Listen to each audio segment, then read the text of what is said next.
we're doing an interview with Chris Prom. He's doing research work on software evaluation for records management software. Am I right here? Maybe you can explain to us a little bit what are you doing exactly, or? Yeah, thank you for the opportunity to talk as one of these reports. I'm doing a research project at the University of Dundee in Scotland at the Centre for Archive and Information Studies. The project I'm running is called Practical Approaches to Identifying, Arranging, Preserving, and Providing Access to Electronic Records, and it's sponsored by the US-UK Fulbright Commission. So I have a Fulbright grant to carry out this research while I'm on sabbatical from my normal job as the assistant archivist at the University of Illinois in Champaign, Illinois. And the basic gist of the project is to evaluate software that can be used by archivists at under-resourced institutions to begin a program for electronic records management for materials that will become part of a permanent archival repository of electronic records. So you're more into electronic archivists, yeah. Archivists, or also into records management. No, I'm not really involved with records management directly. The purpose of my project is to evaluate systems that can be used for records that are becoming part of an archive proper. So that are in a free state and more than in a permanent state and not in a transitionary state. Exactly. These would all be records that have been appraised as having value and in need of permanent preservation and access. Yeah. And during your work you get to evaluate your software. So how are you evaluating your software?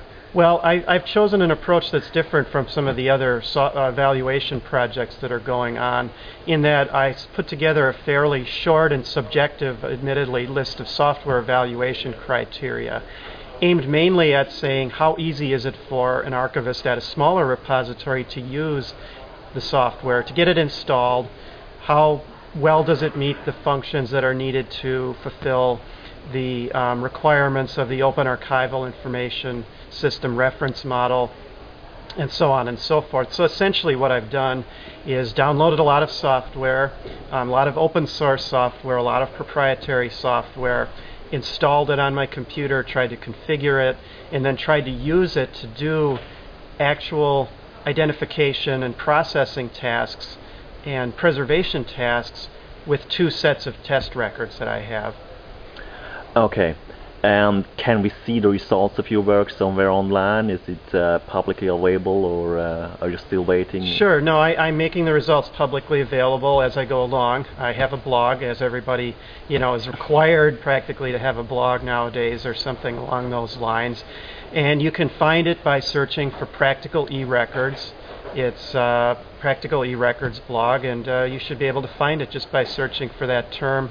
And if you need to, you can throw my name in there. It's Chris Prom. Okay, thank you very much. And one last question. Have you something to give a message to us young professionals? What should we do to become part of this archivistic circle? Or my biggest piece of advice would be, particularly if you're interested in working with electronic materials, is to get involved in a software development project of some type. You don't need to be a software developer. You don't need to have a lot of expertise. Every project I've looked at, when I've contacted the developers, they've been so eager to get direct feedback from archivists and people who actually need to work with the tools, as opposed to other systems developers and IT folk. And by getting involved, you're going to build your expertise, you're going to make the contacts that you need to really become a productive and valued professional, which is what we all want to be. Of course. Thank you very much for this interview, and enjoy the rest of the conference. Okay, thank you, George.